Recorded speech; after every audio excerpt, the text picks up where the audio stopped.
Chilling tales for dark nights.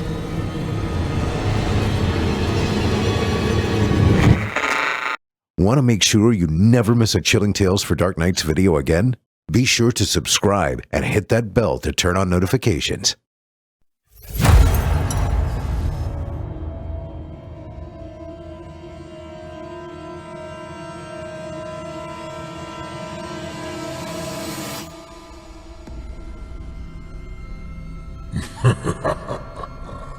Good evening. I'm storyteller Otis Jiry, and I ain't your grandfather. From where I'm from, we don't do bedtime stories. And if that's what you were expecting, you're in the wrong place. If it's terrifying tales you're after, well then, I've got just the thing. Get comfortable, settle in, turn off the lights, if you dare. Your night is about to get a whole lot darker. Who needs sleep anyway?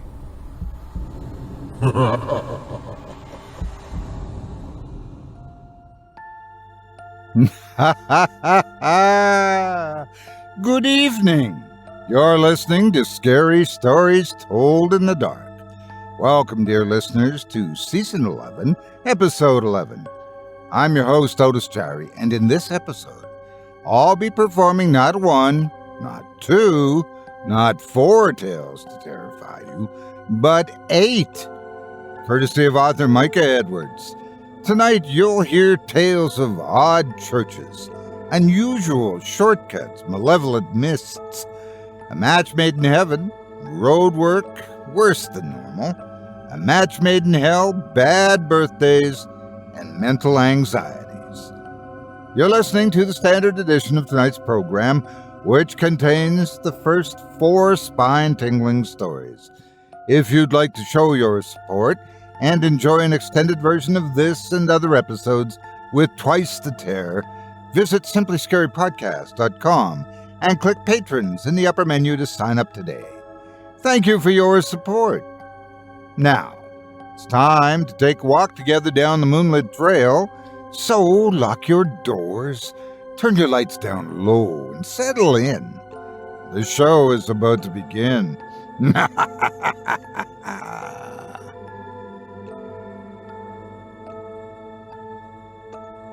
Some say you can't go home again. That's a load of hogwash.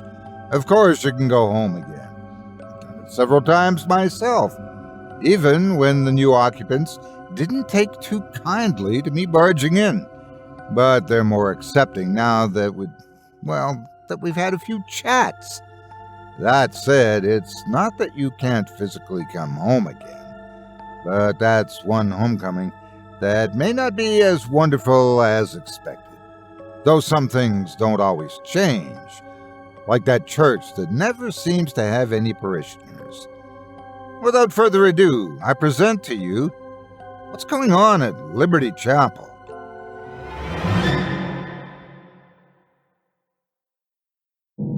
I'm from a smallish town. In a town like that, you know everybody's business, for better or for worse. You all go to the same school, shop at the same stores, show up on Sundays at the same churches. More or less, anyway. My town had 5 churches. We had a Methodist church where my family went. We had a Lutheran church for folks who meant well. We had 2 Baptist churches from some schism a half-century back that no one was willing to talk about yet. And then there was Liberty Chapel. It was an attractive little place from the outside, covered in clean white siding, surrounded by neatly trimmed grounds, and topped with an elegant yet modest bell tower. Out front, there were a lot of churches that just had the interchangeable letter signs. Liberty Chapel had a nice brickwork piece surrounding an electronic sign to display the church's events. For some reason, though, all it ever said was, "What is going on at Liberty Chapel?" Nothing else. There were never any events listed, no times for services, no calls to worship at Easter, no food drives or community outreach opportunities. Just those 7 words, 24 hours a day, 7 days a week. Those words shone out onto the nearby street. The funny thing was, I never knew anyone who went to Liberty Chapel. I knew all of the Methodists, obviously, and a good chunk of the Lutherans. A bunch of my friends were Baptists of one congregation or the other. There was even a Jewish family in town for a while, though they moved away after a few years. Point is, I knew where people went. We all knew each other's business, like I said, and I didn't know anyone who went to Liberty Chapel. Somehow, it wasn't until I left town to go to college that this struck me as unusual. It wasn't until I was back for summer break after my sophomore or junior year that it really hit me. I was nearly home, smelling the familiar smells and looking forward to a visit with my family before going off to work for the summer, when I drove past Liberty Chapel. The walls were clean and white as always, the bushes and grass carefully trimmed, and yet that sign still blurred out its single, unchanging message. What is going on at Liberty Chapel? That day, for some reason, I really wanted to know the answer. So I turned into the small lot, parked my car, and walked up to the front doors of the church. I felt somehow like I should knock, but I quashed the impulse. It was a church, after all. They welcomed people, right? So I opened the door and poked my head inside. It was cool within and brighter than I'd expected. Large windows let in great shafts of light, giving it a welcoming, comfortable feel. Row upon row of empty pews stretched up toward the tabernacle at the front, and the space felt bigger inside than the humble outside had suggested. But although the space was able to house a sizable crowd, I was completely alone. "Hello?" I called out hesitantly, my voice echoing in the empty chamber. Far away, I heard the soft squeak of a door opening, and then footsteps padding toward me. Soon after, a slightly hunched figure came into view, peering around the corner. It was Dr. Arbogast, the old man who had been in charge of Liberty Chapel for as long as I could remember. He was the preacher, caretaker, and landscaper, all rolled into one. Frankly, I was a little surprised to see him still running the place. I remembered him as being old when I was a child, yet he was clearly still spry and able to continue his one-man operation. "Yes, can I help you?" He smiled as he approached, holding out his hand to me to shake. I took his hand in mine. His skin felt papery and delicate, his bones almost bird-like. "Yeah, I don't know. I just realized that I'd never been in here, and I kind of wanted to take a look." "Come on in," he beamed, gesturing for me to follow him. "I'll show you around." I followed him down the aisle, his shuffling pace somehow managing to cover the distance at a reasonable rate of speed. I looked around at the wooden pews, the stained glass windows, the table covered in white linen and set with candles. It all looked so normal, like every other church I'd been in. So then, why did it have no parishioners? "Reverend Arbogast, what denomination are you?" I asked. He waved a hand at me. "Not Reverend, please. That's much too grand. Shepherd, if you would." "Shepherd Arbogast?" "Indeed, indeed," he chuckled. "A much more apt term. I'm no reverend. Play the same as everyone. I just have a job to do." We passed the altar, and he led me down a short hallway to his office.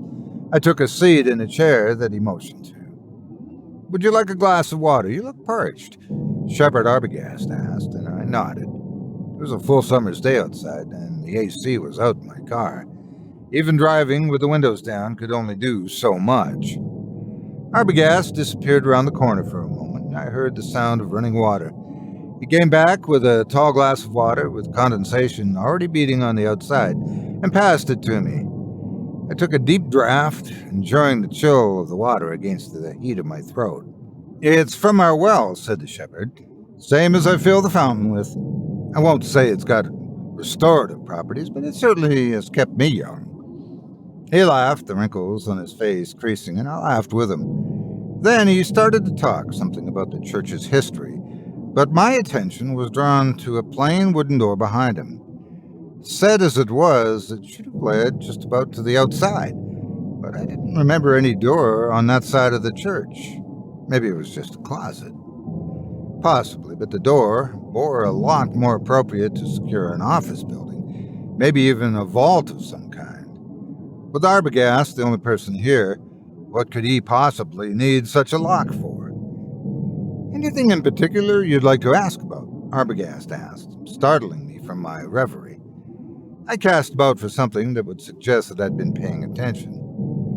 "What's with the sign out front?" I asked. "It only ever displays that same message." The shepherd laughed. "We had that installed in the 90s. The man who put it in showed me everything it could do, all the options it had, and set up the basic screen for me. Then he left, and I promptly lost the remote that let me program it. It's said the same thing ever since. I kind of like it this way, to be honest. I think it inspires people to think about us." "But no one ever comes here," I said, then regretted it. "I'm sorry, I didn't mean to be rude." No, you're right," said the shepherd, smiling slightly. "It's not yet our time. But I have faith that the time will come, and my congregation will rise and stand with me to meet the Lord." I wished him luck, shook his fragile hand again, and was on my way. When I walked out the door, I thought that was the last of my interaction with Liberty Chapel. But all that night, while I was greeted back at home, and the joyful chaos of family roiled around me, my thoughts kept drifting back to that plain wooden door behind the shepherd's desk. I decided that evening to go back the next day and ask him about it, to put my curiosity to rest. But as I lay myself to bed that night, I couldn't put the door out of my mind. It was just so out of place, out of character, for the rest of the small chapel. And what if it was something interesting? There was no chance that Shepherd Arbogast would just confess. With no congregation, how had he kept the church going all those years? Maybe the answer was behind that door. Some thoughts only make sense in the dead of night, which is how I found myself, creeping down the streets of my hometown dressed in dark clothing, a crowbar concealed up one sleeve of my sweatshirt. I told myself that I just needed a quick peek, that I wouldn't take anything, but I had to know what was behind that door. The church doors opened slightly at my touch, and for the second time that day, I found myself walking down its aisle. The silent pews lined up in serried ranks beside me. I took the turn to the shepherd's office, moving by the moonlight shining in through the tall windows. At the door to his office, I froze, standing motionless. I could hear a faint, steady sound of far-off murmuring. I waited for a minute or more, listening to it, but it never came clear or increased in volume. Finally, I gathered my courage and moved forward into the office. To my surprise, the locked door was ajar. I stole around the desk to peer inside and found that it led to a narrow niche with a long metal ladder leading down. A faint, wavering light shone up from below, casting a subtle bluish tinge over the carpet. Leaning over the ladder, the distant murmur intensified. It was clearly coming from below. Although this was nothing like what I expected to find, I'd come too far to turn back now. I leaned my crowbar up against the wall, slid past the door, into the shallow nook, and made my way silently down the ladder. I traveled down for what felt like 100 feet or more. The walls surrounding me were earth and stone, clearly were hand-carved. And when at last the shaft I was in widened, it opened onto an enormous natural cavern, softly lit by blue lights strung along its ceiling. At first I thought more lights lined the floor, but I abruptly realized that I was looking at the reflection from an immense, perfectly still lake. The ladder led out at one side of the cavern. On the far side, glowing in a blue nimbus, was a lectern, behind which stood Shepherd Arbogast. He was reading from a book that was open before him, and although the echoes in the cavern distorted his voice and made the words difficult to understand, I caught occasional lines about redemption, judgment, and resurrection. Keeping to the shadows as best I could, I crept carefully forward, trying to hear more. I had only made it a few steps, though, when Arbogast's voice rang out clear as a bell, echoing across the waters. "I thought you'd be back." I froze, unsure what to do. "Be not afraid," he continued. "You're here because you're meant to be here. Look upon the answers you sought. See my congregation." He spread his hands wide, encompassing the entire cavern in his gesture. For a moment I thought it was delusional, but then I glanced down at the waters and my breath caught in my throat. Although I had at first seen only the reflection of the lights in the water, from my current vantage point I was able to see into the lake itself. The still waters were crystal clear, allowing me to see all the way to the bottom, dozens of feet below. And there, standing in orderly rows, stretching all the way to the far side of the cavern, were corpses. Thousands upon thousands of corpses, perfectly preserved by the icy waters, all dressed in their Sunday best, all standing at mute attention, listening with eternal patience to the shepherd's speech. I fled back up the ladder then, paying no attention to the words the shepherd shouted after me. I ran back to my family's house, collected my bags, and left that night. I called them later to apologize and made up an excuse about an emergency. What could I tell them? That a preacher in town had been robbing the graveyards to build a congregation of the dead? That I'd seen Grandpa in there, standing near the back, dressed in the suit we'd buried him in? Or worse, the thing I tell myself I could not have seen, could not have happened. That I did not just happen to catch sight of Grandpa, that he turned his head toward me, his milky, sightless gaze searching in my direction, that he had raised one hand limply in those icy waters and beckoned gently for me to join him. I will never in my life return to that town, but I'm haunted by the half-heard sermon of the Shepherd Arbogast, and I'm deeply afraid that, run though I might, I may end up there after I die.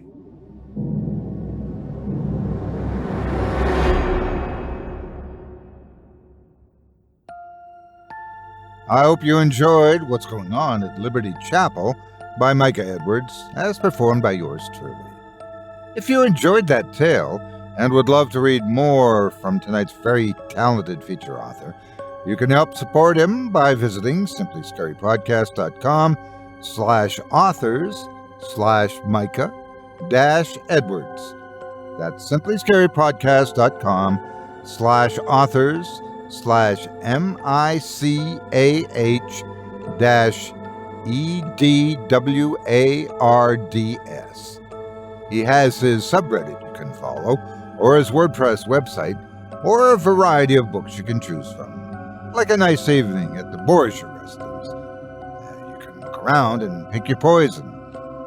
Thanks again for your support of this program and of tonight's featured author. I've often heard of dead congregations, but usually it's just referring to the state of the coffee and donut meet and greets afterwards. We now go from the depths of a forbidden ritual to that one friend who just always seems to be one step ahead, be it in life or looks, or in things you really wish you didn't know about. We're about to follow, in more ways than one, a fellow who just seems to get where he's going before anyone else. It's just a matter of how. Without further ado, I present to you David Knows a Shortcut.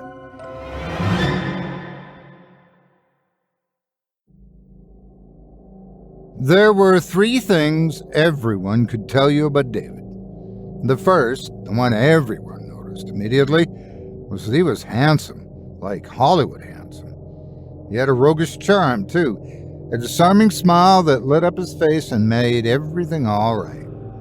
Men, women, it didn't matter. Everyone liked David. It was impossible to stay mad at. The second thing was that he was obsessed with his watch. He couldn't go 10 minutes without checking the time.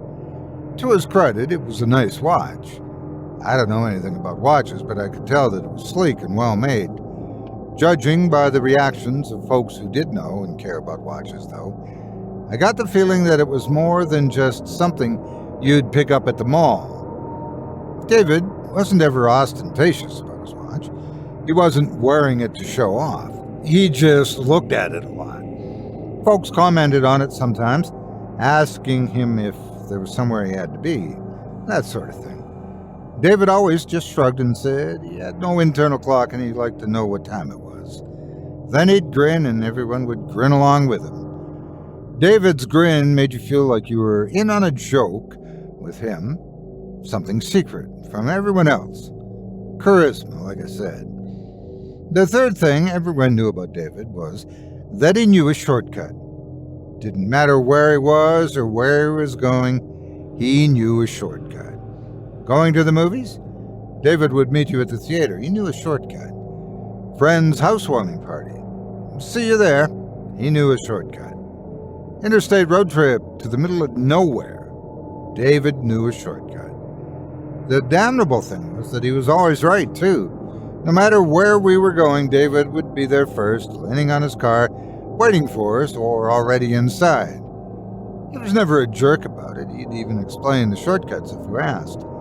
It's just that they never seemed to work out for anyone but him. Sure, they'd shave a minute or so off if you were lucky, if you caught the traffic lights right and didn't get stuck at a left turn. But for David, they worked every single time. David, of course, just shrugged it off.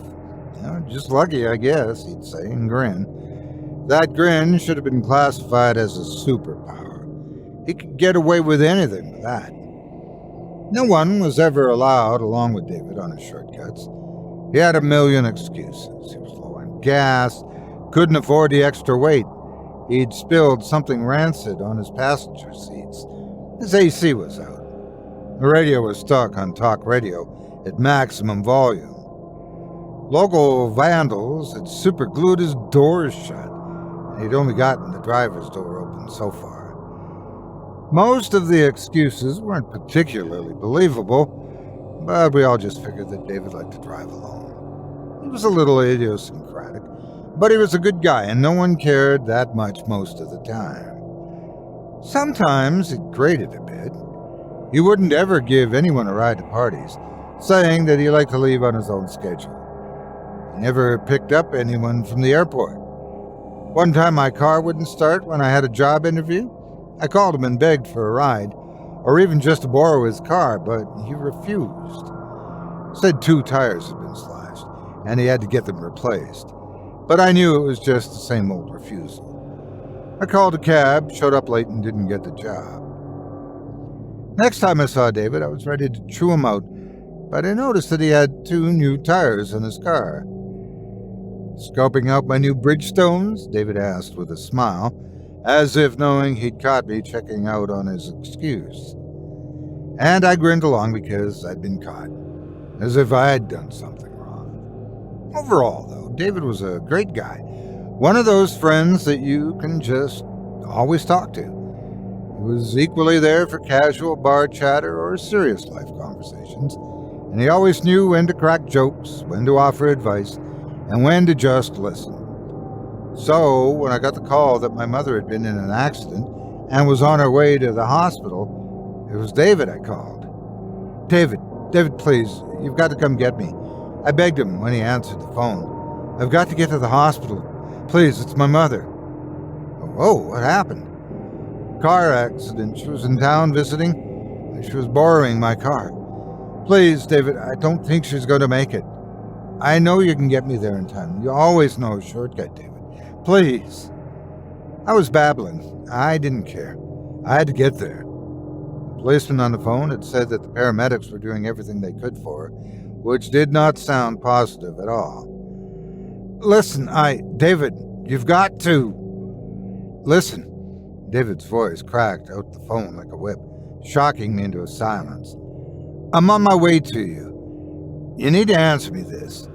Is this the most important thing in your life? David, it's my mother. Don't lifetime me here. This isn't about your mother, it's about you. After she dies, she won't know whether you were there or not. Is it that important to you that you be there? Is this the most important thing in your life? Answer me truthfully. You can't take this back. I paused, choking back the instinct to just blurt out another affirmative without thinking. Yes, it is. I'm outside. I tore open the door and there he was, impossible though that was. I didn't ask questions, I just jumped into the passenger seat of his car and gave him the name of the hospital. David backed out of the driveway and sped off down the street. Thank you, David, so much. I can't ever. Shut up, David said, his eyes locked in the road. There are things I need to tell you, and we're not going to have a lot of time. I need you to listen like your life depends on it, because it does. He took a left into another neighborhood, then a right down a residential street. A cul-de-sac loomed ahead of us. The garage of one of the houses was open, its interior dark. David gave the car more gas. Keep your eyes straight ahead, David said. Don't look at me. You're about to see a lot of terrible things. Looking at me will be worse. He accelerated, the car scraping briefly as it bumped over the lip of the driveway. We flew into the garage, its shadow swallowing us. I slammed my eyes shut as I braced for impact, scrabbling frantically for any sport I could find. The crash never came. I eased my eyes open to find we were speeding down a road of unmarked asphalt. The sky around us was gray and uninviting, and the world wrapped in a dismal fog that obscured vision after a few dozen feet. Where? I began, turning to look at David. Eyes ahead, David snarled. His voice seemed to come from all around me, and I could feel warm breath lapping over my shoulders as he talked. I flinched and snapped my face back toward the windshield. You'll get there in time, he said. His words wrapped around me as if I were hearing them from the inside of his mouth. And the price you pay is that you will never truly leave here. Outside, ragged figures lined the road, twisted humanoid shapes with too many eyes and not enough bones. We sped past them, but more and more were clustering as we drove. They began to spill onto the road, forcing David to swerve to avoid their touch of the outstretched hands, to dodge collisions with their lumpen bodies. Who are they? I asked. You need to buy a watch, David said, ignoring me. A mechanical watch, not something dependent on electricity and internet. Something that cannot fail while even the most basic rules of physics hold true. Own your internal clock. Keep your watch precisely wound, and when it begins to slip, it's time to leave. You can't stay ahead of them if you never relax. The road arced away from the ground at an impossible angle. It twisted upward, but it also somehow turned inside out as it went, or possibly reversed. I can't explain it. It hurt my eyes to look at it. When I closed them, it left after images on my mind. Dancing spots of corrosion burned into my thoughts. I felt the car lurch through the twist. I heard David hiss, felt a sibilance on my entire body like a tongue. I kept my eyes shut and tried not to think of what I'd seen. The car steadied. David resumed speaking as if nothing had happened. This is the last time I'll see you. 2 in one place brings them sooner, and in greater force. It's unsafe.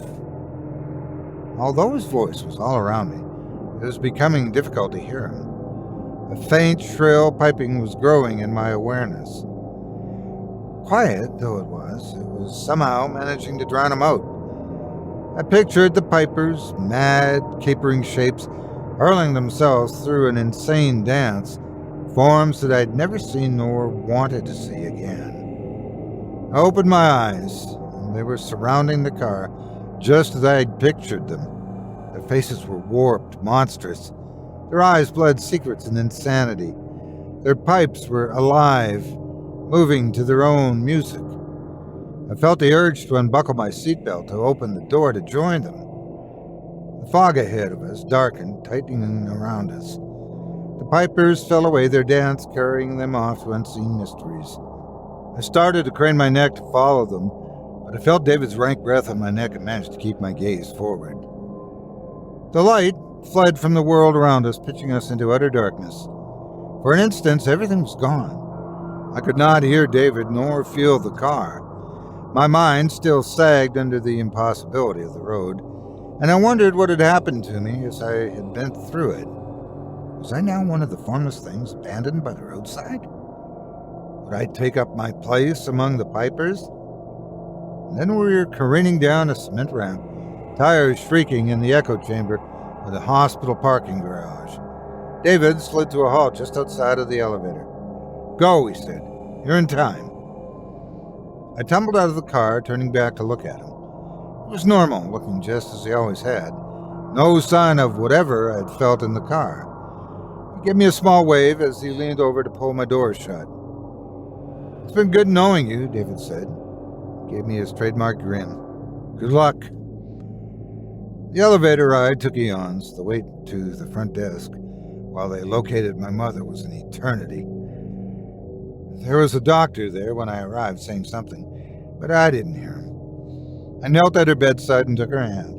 The tubes connected to her alien under my grasp. "I'm here."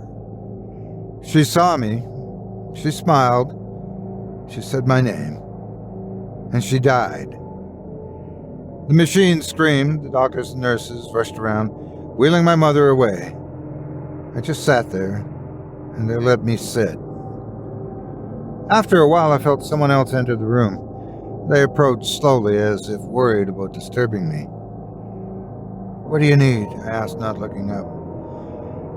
There was no answer except the shuffling of feet as they drew slowly closer. "Do you need—" Fear drove me to my feet as I looked up to see one of the ragged figures from the road advancing on me. My chair tumbled away behind me, crashing to the ground as I staggered away. The thing spoke not a word as it approached. It merely reached out as it drew near, its rubbery fingers grasping plaintively for my flesh. I threw medical supplies, furniture at it, but nothing slowed its steady progress. I tore open a door at the back of the room, but it was only a small closet. I was trapped, pinned. The creature blocked my exit. In desperation, I cramped myself into the closet, hoping to at least buy another few moments. I could still hear its soft footsteps outside, though they were nearly drowned out by the hammering of my heart. And then quietly, I heard another noise, subtle, drifting in on a faraway wind, but there. The sound of piping. There was a slight motion behind me, not of something in my space, but of space itself. I thought of the painful inversion of the road and I smiled. I stepped deeper down through an indescribable path. The walls unfolded around me. I began to run. I knew a shortcut.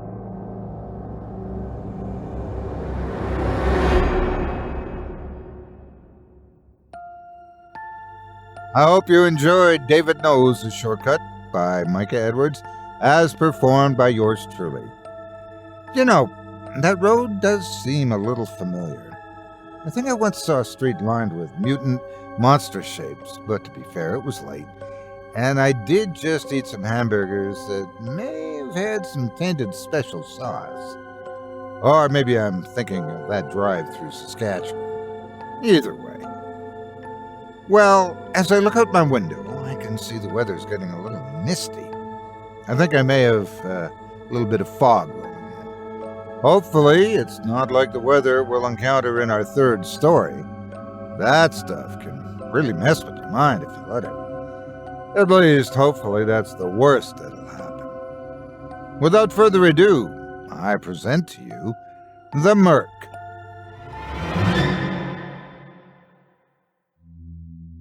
Obadiah had 40 different words for fog. From his fishing shack on the waterfront, he watched various fogs come and go, ebbing and flowing around the town. He needed every one of the words to describe the various types that ran their blurry touch over the island. There was the mist, the slight tendrils of cloud just barely wrapping around the houses. That one was so omnipresent that folks rarely even bothered to note it. Most of the town was mist touch at any given time. The moments where you could see clearly end to end were the real rarities. Obadiah had no word for that kind of weather. It had never seemed worth it. There were the pea soupers, the thick, deep fogs that ate the sound and blocked out all sight more than an arm's length away. They rolled in on the regular, removing the rest of the town from view, and giving Obadiah the impression that he lived on an island the size of his 3 rooms. If the windows weren't sealed, it was even less than that, as the fog seeped in through the cracks and hid even the corners of his own house from him. In between the 2 extremities were the mousters, the Corey wonders, the bellsmiths, and dozens more. Obadiah knew every sort of fog the sea could cough up, and had names for them all. 70 years of waterfront living would do that to a man, which made this fog all the more unusual.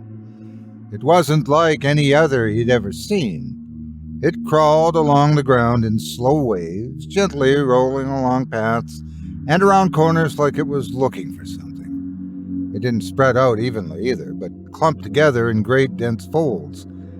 Parts of it were nearly transparent, while others seemed almost solid. Despite its intermittent thinness, it muffled sound as well as the thickest fog Obadiah had ever seen. The whole house felt wrapped in cotton batting. The lapping of the sea, the creaking of the dock, the mournful calls of the birds, all of these, the background of Obadiah's life, were gone. It's this sepulchral silence that kept him staring out the window. He told himself he was just casually watching, but the truth was that he needed to keep an eye on the world to reassure himself that it was still there. A booming knock sounded at the front door. Obadiah startled from his chair, the sudden sound no less concerning than the silence that had preceded it. He craned his neck to try to see along his front porch, but the drifting fog and awkward angle kept him from getting a good view. The knock came again. Obadiah headed for the front door, taking up his stout oaken stick as he did so. If it was a neighbor who needed help outside, he'd be happy to have the extra support to keep his footing in the thick fog. And if it turned out to be someone who meant him ill, he could still hand out a pretty good wallop. A third time, the knock. "I'm coming," called Obadiah, his voice abnormally loud in the silent house. "Who is it anyway?"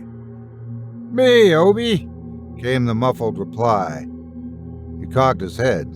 Sounded a bit like Isabel, the neighbor woman. Nice woman, lovely young mother, but not the sort to just drop by randomly, especially not in weather such as this. "What do you need?" he asked, opening the door. To his surprise, the battered wooden porch stood empty. The rocking chair creaked gently next to the door, but only the wind was stirring it. "Your help!" Isabel's voice drifted up from the bottom of the steps. Obadiah squinted into the fog. It was swirling thickly here, obscuring even the railing post beside the stairs. He could make out a humanoid figure, but no more. "What is it, Isabel?" Maybe she needed his help finding a lost animal. Maybe she'd gotten lost herself. "You need to come in?" He took a step back, holding the door open, but the fog-shrouded figure shook her head. "No, I need your help. Can you come down here?" Obadiah hesitated. Something was off about her voice, though he couldn't quite put his finger on what it was. Still, if she needed help, he wasn't about to turn her down. "Let me get my coat," he said. "Oh, you don't need it. Please, hurry." The air was chillier than he liked, but if Isabel was that desperate, he could handle the discomfort. Surely she only needed him for a short time, if she was encouraging him to go out coatless. With a sigh and a shrug, he stepped out onto the porch and closed the door behind him. The fog had thickened again. Everything was a uniform shade of gray. Even the bottom step was hidden from view now. Obadiah gripped the railing with his left hand and his walking stick in his right, carefully stepping down the weathered steps. "Isabel," he called, unable to see her through the fog. "Right here," came the reply. He took a few tentative steps toward the sound. "No, over this way." Her voice was now to the left of him. He edged forward again, but still saw nothing. "Where are you?" "I'm here." Her soft tones came from the right of him now. "I can see you. Just walk toward me." 2 more steps, and there was still nothing there. "Girl, are you playing games with me?" "Never, Opie." But there was laughter in his voice, not the kind sort either. "All right, enough of this. Nothing better to do than taunt an old man? I'm going back inside," he grumbled. "How do you plan to do that?" Obadiah took several steps forward, expecting to see his house swim into view. It did not. There was nothing but an endless gray wall. He stopped, befuddled. Must have gotten turned around in this. He turned back and tried the other direction, but found nothing there either. The fog swirled hungrily at his legs, hiding his feet from view. Isabel's voice rang out from all around him, laughing gaily, shifting positions with every sentence. "This way. No, over here. You're close. Right here. Obi." This one practically a breath in his ear. "Enough!" He whirled, striking out with his walking stick, but the heavy wood swooshed uselessly through the air. Obadiah staggered and nearly fell as the momentum tugged him to the side. The fog fluttered in its wake, forming curlicues. It winked and smiled before vanishing into the main mass. "Try again," whispered Isabel's voice. Clearly mocking though she was, Obadiah settled his grip on the cudgel and took her advice. He struck out blindly, swinging from shoulder to hip in a repeated X shape. The laughter rose around him, mocking as he hit nothing but air over and over again. But Obadiah gritted his teeth and continued. With every strike, he took a small step and made a quarter turn. Swoosh, swoosh went the stick, and the circle Obadiah walked in grew steadily larger. He may not know which way his house was, but he knew it had to be close, if he just maintained the pattern. Suddenly, the stick collided with something solid with a resounding crack. The impact jarred the walking stick from his hands, sending it spinning off into the fog. Obadiah reached out with desperate fingers and grasped the wooden rail that topped his porch's newel post. He wrapped his arms around it, grabbing it like a drowning man, seizing hold of a piece of floating wreckage. "Wait!" called Isabel as Obadiah hauled himself up the 3 stairs to his porch, one hand always maintaining a strong grip on the railing. "I'm still out here, Obi. I still need your help." He shook his head. "No, you aren't." "Look!" And then, in a voice quieter and more tremulous than before, "Obi, is that you?" He looked over his shoulder. Behind him, a path had cleared in the fog, the mists shifting aside to make a brief corridor. At the end of it, 50 yards away or more, stood Isabel. She looked confused and afraid. She appeared to have been crying. "Obi, help!" She took a running step toward him, and then the mists fell over her, all over again, consuming her. "See?" Isabel's voice again, though Obadiah knew well it was not her. "She needs your help."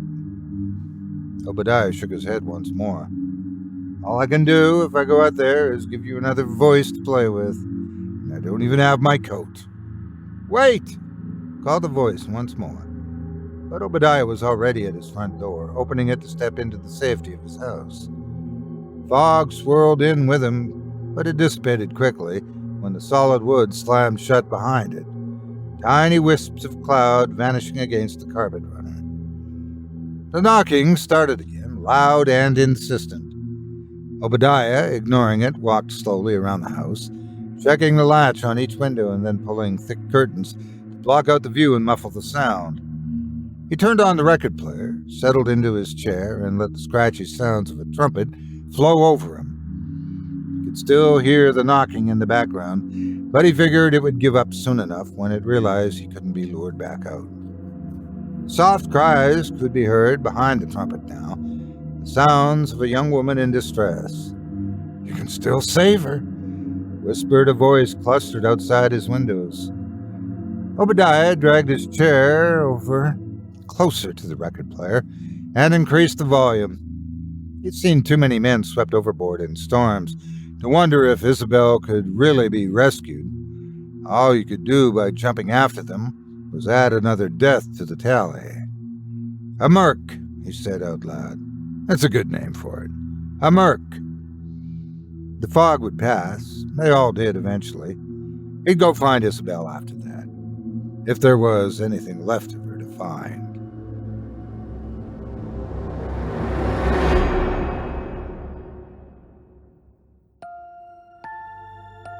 I hope you enjoyed The Murk by Micah Edwards, as performed by yours truly.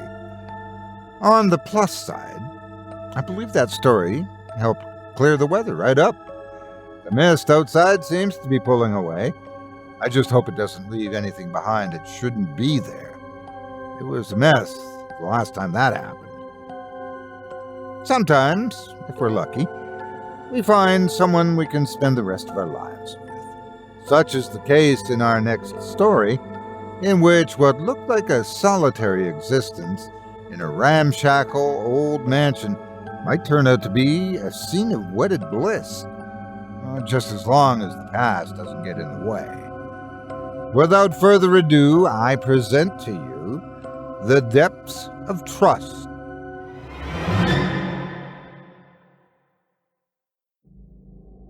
It had been a whirlwind romance. Hakamiah Morrison had been head over heels for Delilah from the moment he first laid eyes on her. He was not greatly skilled in the art of seduction or even in conversation, so it took a few tries to get her to notice him in return. Once she did, though, Delilah quickly warmed to him as well, flattered by the attention lavished upon her by this awkward, earnest man. They made an odd couple, her in high-fashion gowns, and him in suits handed down by generations long dead. No one expected it to last for long, least of all Hakamiah. Everyone assumed she would break his heart, he would retreat back to his ancestral home on the hill, and they would go back to seeing him only during his monthly trips to the market. After all, it was clear what he saw in her. What did she see in him? Some speculated that she was after money, but everyone knew that Morrison's wealth had long since run out. Hakamiah was the last scion, and the sprawling, ramshackle estate of the Ramparts represented most of what he had left. The house and grounds were falling into disrepair. They'd likely last as long as Hakamiah did, but not long after. Despite expectations, however, the relationship flourished. Hakamiah was coaxed out to town more and more often. Saturdays now regularly found him at the dance hall, his moves stiff and out of fashion as his suits. He smiled broadly when he saw people staring, his amazement at his own good fortune clear on his face. When Hakamiah could take the socialization no more, he would retreat back to Ramparts to recover in its dark and dusty halls.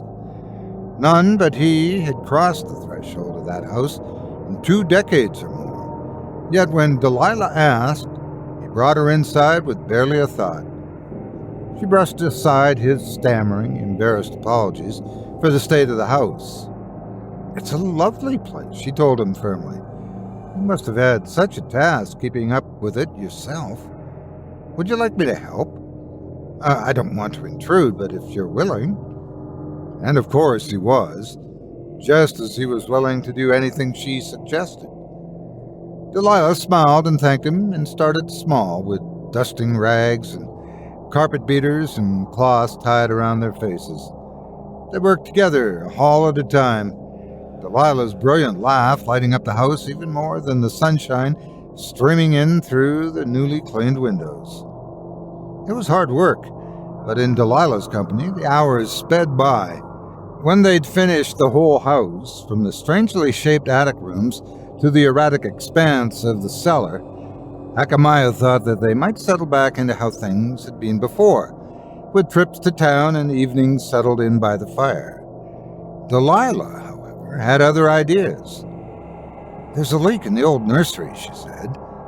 Akamaya found himself scrambling up a ladder to nail shingles to the roof. "The porch roof is bowing," she told him, and he unearthed ancient tools from the groundskeeper's house, cleaned the rust off, and pressed them back into use to plane and place a new support column. This shutter was loose, this window was cracked, and 1,000 other things that had been slowly happening to the house over the years, as both Ramparts and its occupant had settled into neglect. It had never mattered when they matched each other, but with Delilah there to provide contrast, suddenly it all needed to be fixed. Delilah did not stand idly by while Akamaya did the work. She pulled her hair back, donned gloves, and pitched in, hauling and cutting and sanding along with him.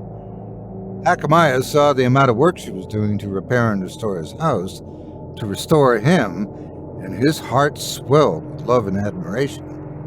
He threw himself into the labors, determined to prove her confidence in him well-founded. Day by day, piece by piece, Ramparts grew brighter and stronger, inside and out.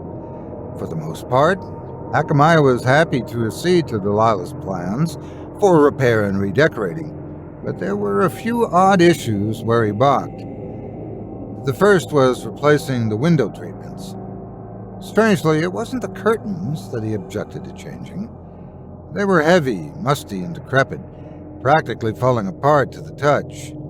Akamaya offered no objection until Delilah added the curtain ties to the pile. "Leave those," he said. "They'll work fine on the new curtains." "These?"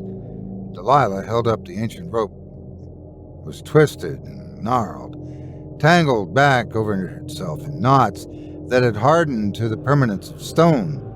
"You can't be serious. Look, they barely bend." She demonstrated, using her full strength to try to push the ends of the rope together. "See?"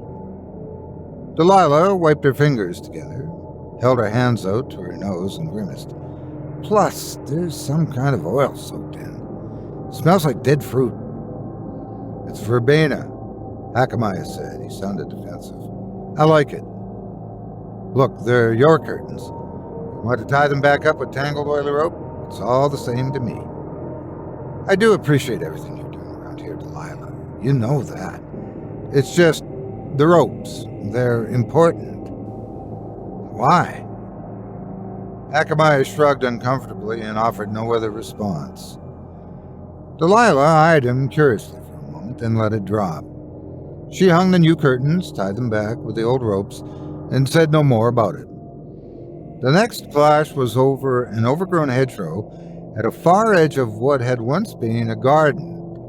Delilah was detailing her plans to restore the entire area, to uncover the old paths, cut back the wild growth, and bring in new plants.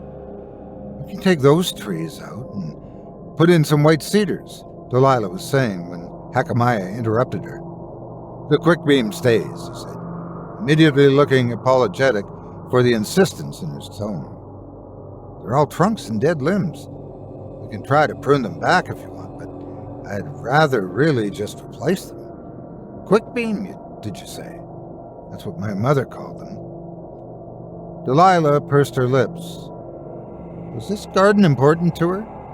"If I'm overstepping, if I'm changing something that's meaningful to you, just say so." He shook his head.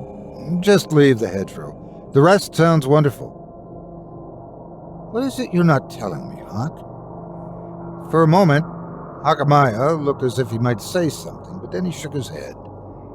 "I want to hear the rest of your idea for the garden." "You'll have to tell me at some point," she pressed. Akamaya smiled and said only, "Please, the garden." The topic did not arise again for several days. This time they were in the entrance hall, an altogether cheerier place since Delilah had begun her work. With the floor swept, the carpets cleaned, the curtains changed, and the windows opened, Ramparts looked happier and healthier than it had in decades. Still, to Delilah's eye, there was much yet to be done. That strange design over the front door, she began, but stopped as she saw the look in Hakamaya's eyes. She sighed. Never mind, I know. It stays. Hakamaya looked ashamed. I'm sorry. It's just, you wouldn't believe me if I told you. Try me. Hakamaya hesitated and looked her straight in the eyes. It's to guard against vampires, she said. Delilah's instinct was to laugh. But she could see in Hakamaya's face how fragile this moment was. She swallowed her reaction and said instead, Tell me more. I had a brother, Hakamaya said. Older. I don't remember him, not really. I was too young when he was taken. The vampires came for him and father both. Mother and I were away, or they'd taken all of us. The house was empty when we returned. The struggle had been fierce, furniture overturned, paintings knocked off the walls, the doors hanging open. Neither of them was ever seen again. But why would that mean they were taken by vampires? Surely there were simpler explanations. Mother saw them. You said she wasn't home. Not then. She saw them later. The fight hadn't stopped inside the house. There were tracks in the back lawn, a scuffed trail showing every place my father and brother had tried to break free. It led out to the garden, to their caves. My mother went into the caves expecting to find villains. What she found were vampires. How did she know they were vampires? She said they were pallid, dried up. They wore black robes and arcane jewelry. Their cave was stacked with bones of all sorts, and the floor was thick with melted candle wax and spilled blood. Some of the blood was fresh, some of the bones still had meat on them. And they just let her go? They were asleep, stacked side by side like corpses laid out for a mass burial. She thought they were dead, until she saw one shift slightly as her light fell upon it. Why didn't she tell anyone? Why didn't they come back for you after you returned? Hakamaya indicated the symbol over the door. She warded the house. The sigil, the verbena rubbed into the knotted robes, those guard the entrances to ramparts. No vampire can pass by them. Why didn't they kill anyone else? Did she destroy them? No. Hakamaya smiled bleakly. She sealed them in. She planted the quick beam over the entrance to their caves. It's deadly to them, as bad as sunlight. She blocked them in and left them to starve. Every year the roots grow deeper, questing slowly toward the vampires that killed the rest of my family. Every year the vampire's prison grows slightly smaller. I don't know how long vampires can live without blood. Perhaps they're all dead by now. Perhaps they're still trapped down there. Mother just wanted to make sure they had a very long time to regret their final meal. You never looked? No. There's no way in without cutting away the quick beam, and I'm not about to do that. If they're still there, I hope they're still suffering. Delilah reached out and carefully took hold of Hakamaya's hands. Please, don't get angry with what I'm about to say. It's only a question. He cocked his head, waiting. Delilah took a deep breath and continued. Have you ever wondered if your mother was wrong? He shook his head. No, never. She described them in perfect detail. Yes, but what if it was a story? Maybe not a lie, not exactly. Not if she believed it herself. But everything you know about this, you know because she told you. What? No. He shook his head again, harder this time, as if trying to dislodge something. No. Obviously, I had a father, and I have a memory or two of my brother, and the house. I remember what ramparts looked like that day. That memory is crystal clear. I was so frightened because Mother wouldn't stop wailing, and I didn't understand what was wrong. I wanted her to comfort me, but she was the cause, and I didn't know what to do. I remember the disarray. It felt like my whole world had fallen apart inside and out. Besides, if my father and brother weren't taken, where did they go? He challenged. Maybe they just went. Went where? What do you mean? Went. As in left. Maybe your father took your brother and went somewhere else. To live. Maybe the house was in shambles because he'd taken things in a hurry. Maybe the vampires were just a story your mother told herself because it was easier than the truth. She wouldn't do that. Not on purpose, Hawk. But people's minds do strange things. I never knew your mother, but you did. Think about her behavior throughout your life. Divorce yourself from your emotions. Imagine you were a stranger looking at it. What was she like? Is it possible I'm right? Could this fit? Hakamaya's hands hung limply against Delilah's palms. After a few seconds, they fell away entirely. I need to be alone, he said quietly. Hawk, I need to be alone, please. His eyes were downcast. He would not look at Delilah. Hawk, please. Delilah reached up to give him a hug.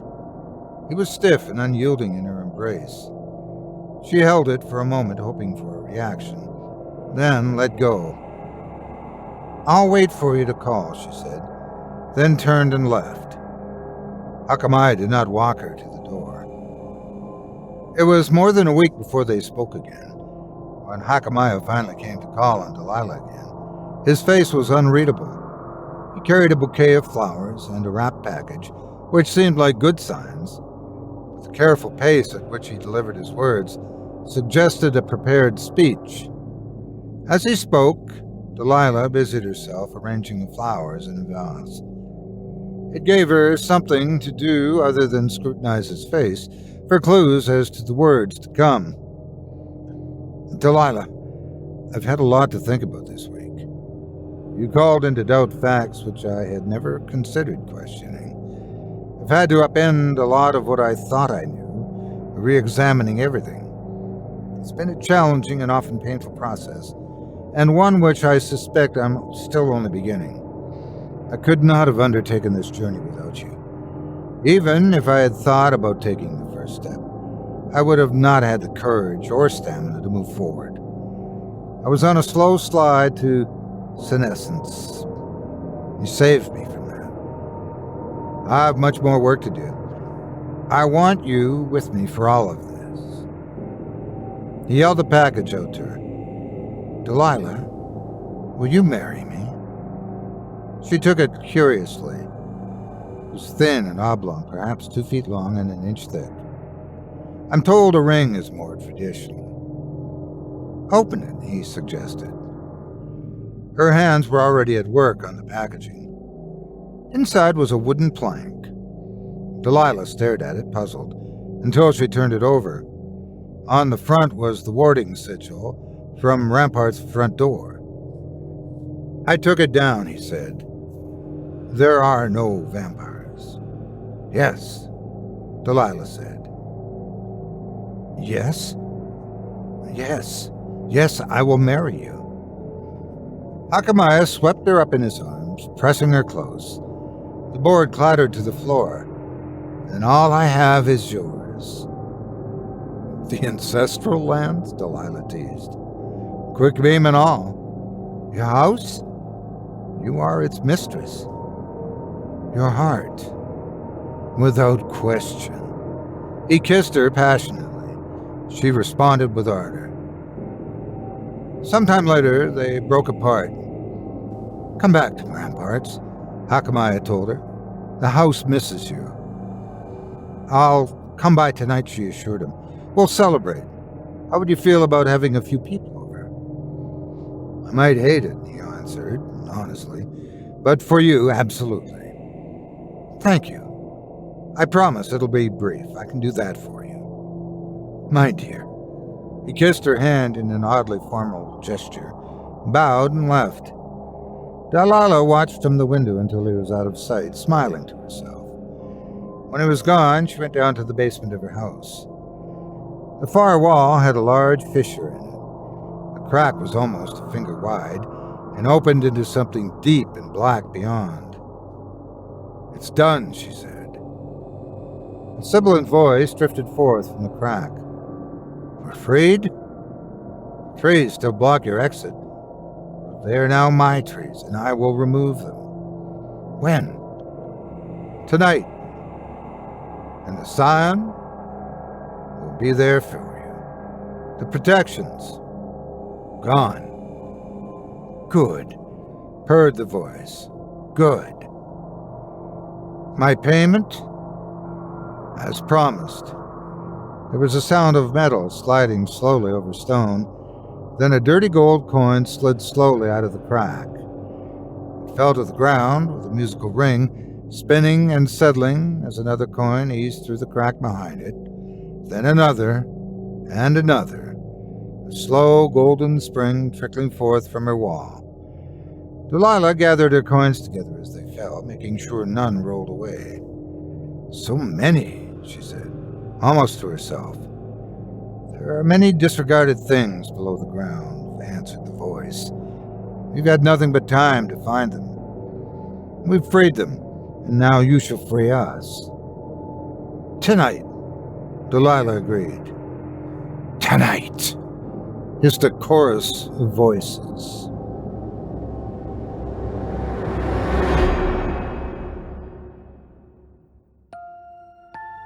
I hope you enjoyed The Depths of Trust by Micah Edwards as performed by yours truly. If you enjoyed what you've heard tonight, I'd like to remind you one last time that tonight's featured authors can be found by visiting our website. Just visit simplyscarypodcast.com/authors/Micah-Edwards. That's simplyscarypodcast.com/MICAH-EDWARDS. Support him with a book purchase or by reading his most recent work on Reddit and Amazon. Thanks again for your support of this program and of tonight's featured author. As a reminder, if you decide to give tonight's talented author's stories a read, please consider leaving him a quality review and a kind word, or a thoughtful public comment and an upvote. And be sure to let him know you heard about him here on this program and that me, Otis Jiry, sent you. It means more to me than you can imagine, and I'm sure Micah would very much appreciate it as well. Thanks again for your support of this show and of tonight's featured author. Now, before we go, I'd also like to take a moment to thank you personally for joining me for this episode of Scary Stories Told in the Dark. If you enjoyed what you've heard on today's program, please take a moment to stop by our iTunes page or wherever else you listen to your favorite podcasts and leave us a 5-star review and a kind word. It makes a huge difference and would mean a lot to us. If you'd like to hear a premium extended edition of tonight's and all of our other episodes featuring twice the terror, visit simplyscarypodcast.com today and click the Patrons link in the menu at the top of the screen. You'll find yourself at chillingtalesfordarknights.com, where you can purchase season passes for this podcast and our other quality storytelling programs, or become a patron for as little as $5 a month and get access to our entire audio archive dating back to 2012, all of it ad-free. If you happen to use Facebook, Twitter, Instagram, or YouTube, you can follow and subscribe to Chilling Tales for Dark Nights there, where you'll get all of our latest updates and new releases and have the chance to interact with us each and every week. You can subscribe to me on YouTube as well at the Otis Jiry channel, where you'll find releases of my series, Horror Storytime, dating back to 2014. And you can find me on Facebook, Twitter, and Instagram too. Just search for Otis Jiry. Until next week, stay spooky and get some sleep, if you can.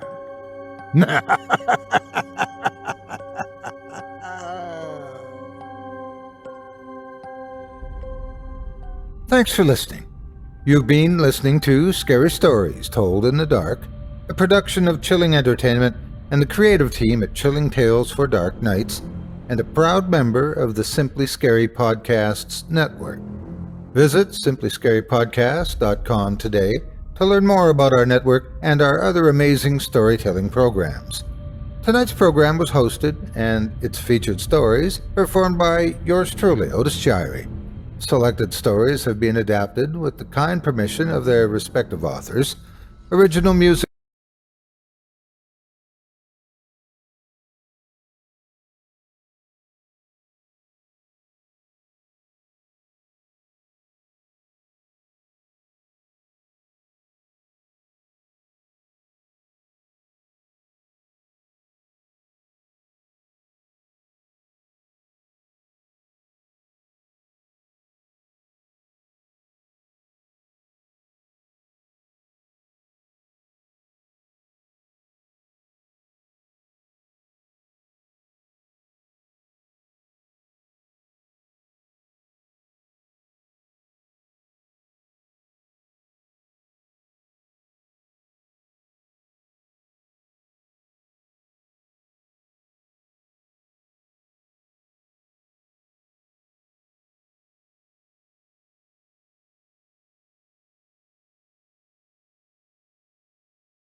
Chilling Tales for Dark Nights.